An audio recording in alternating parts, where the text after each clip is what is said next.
नमस्कार साथियों, मैं वंश आप सभी का स्वागत करता हूं आपके प्यारे channel study with AIIMS classes पे।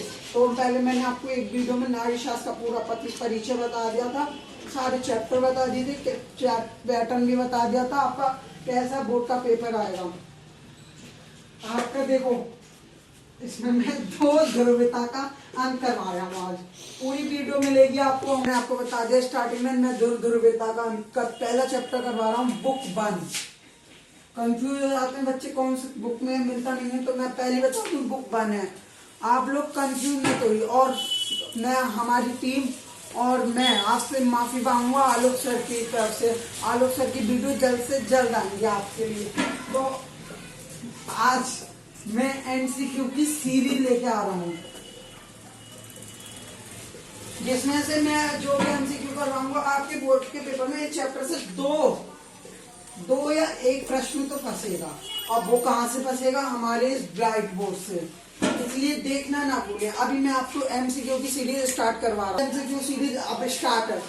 आपके पहला सवाल ये रहा आपकी ब्राइट बोर्ड पे, तो पहली दुनिया किसे कहते हैं? जल्दी से एक कॉपी पेन लेके बैठिए, उस पर आप सब कुछ लिखिए। पहली दुनिया किसे कहते हैं? वो सॉरी, दूसरी दुनिया किसे कहते हैं? तो आपको पता ही होगा, दूसरी दुनिया हम यूएसआर, सोवियत संघ को कहते हैं। जैसे कहते हैं बच्चा, सोवियत संघ को। कौन सा आंसर सही है इसमें? सेकंड आंसर सही है।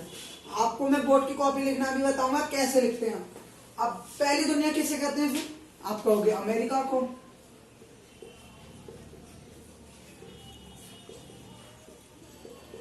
अब ये दुनिया क्या थी जब पूरी दुनिया 2 भागों में बट गई थी? विचारधारा की लड़ाई, जिसे हम शीत युद्ध कहते हैं। अमेरिका पूंजीवादी व्यवस्था को बढ़ावा देता था, और जो कि हमारा सोवियत संघ था वो था साम्यवादी व्यवस्था या समाजवादी। ये विचारधारा की लड़ाई थी असल मायने में। सवाल ये रहा, पहले का और ग्लासनोस्ट का संबंध किससे? आपको पता है, यूएसआर। ये नीति किसने लागू करी? तो आप कहेंगे मिखाइल गोर्बाचेव। क्या नाम है? 3 बार बोलेंगे, मिखाइल गोर्बाचेव। अपनी कॉपियों पे इसे उतार ले, इसी में से ही फंसेगा, मिखाइल गोर्बाचेव। ये यूएसआर की नीति थी। ये पूरा प्रीवियस ईयर है बेटा, कल के डाउट ग्रुप ले लूं मैं, बता दिया और ग्लासनोस्ट की नीति किसकी थी। तो मैं कल के डाउट ले लूँ टेलीग्राम के बच्चा, जो भी टेलीग्राम से नहीं जुड़ा, टेलीग्राम यही है हमारा, स्टडी विद एम्स क्लासेस। और जिनने भी सब्सक्राइब नहीं करा, सबसे पहले तो उस चैनल को सब्सक्राइब करें। आपको पूरा कंटेंट हमारे इसी चैनल पर मिलेगा। पहला दीपक बाबू कह रहे हैं, सर जी एमसीक्यू कब से लाए? बच्चा ये आया तो ये बंस मेरी नाम राशि कौन आ गया? देखो बच्चा, जो भी नहीं जुड़ा पहले जुड़ जाए। सबसे पहला काम यही करे वो। आपके सब डाउट हमारे क्लास में ही सॉल्व कर देंगे या फिर हम रिप्लाई कर देंगे। और ये बंस बाबू क्या कह रहे हैं?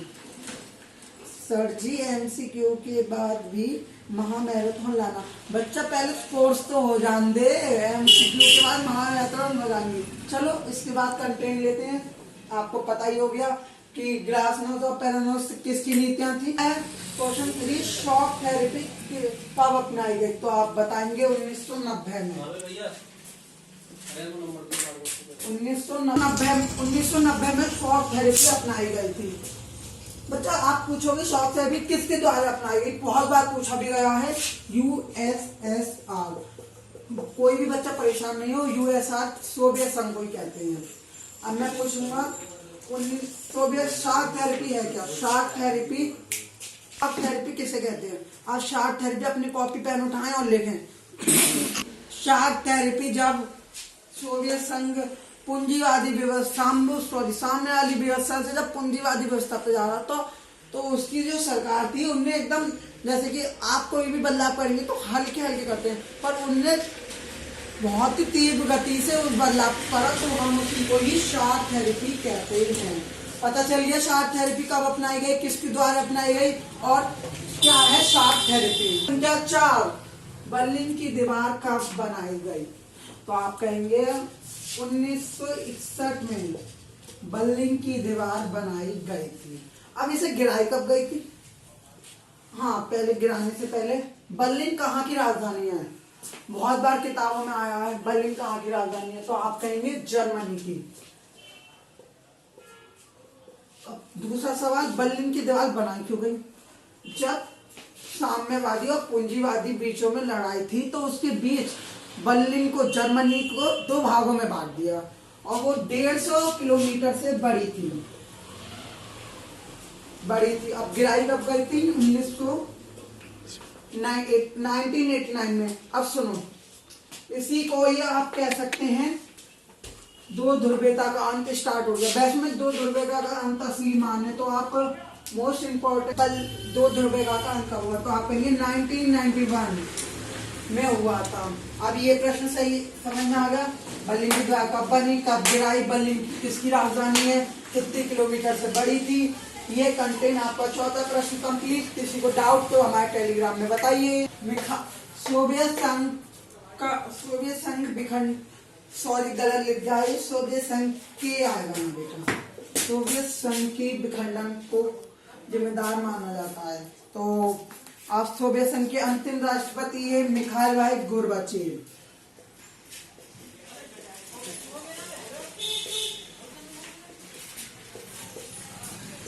इनका कार्यकाल लिखें।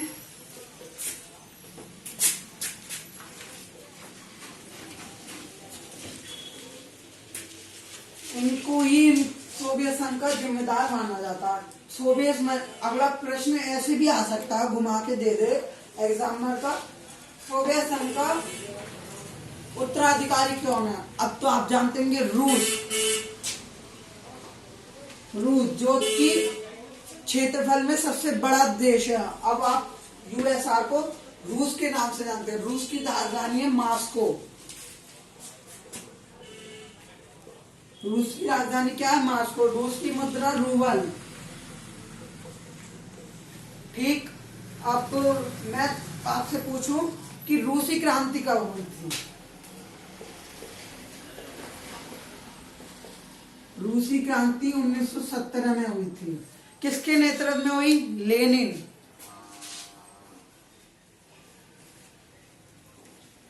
अब मैं आपसे पूछूं, इस समय रूस के राष्ट्रपति का नाम बताइए। आप कहेंगे पुतिन, व्लादिमीर पुतिन। अब एक और प्रश्न आ सकता है कि रूस का इस समय, जो कि रूस का, जैसा कि मैंने आपको बता रखा है कि अब मैं सवाल घुमा के देगा वो, कि रूस का जो वो सोवियत संघ का, यूएसआर का वो गणराज्य बताइए जो इस समय रूस से युद्ध में। आपको 2 साल से 3 साल होने वाले होंगे लगभग, आपने सुना होगा यूक्रेन और रूस की लड़ाई चल रही है। रूस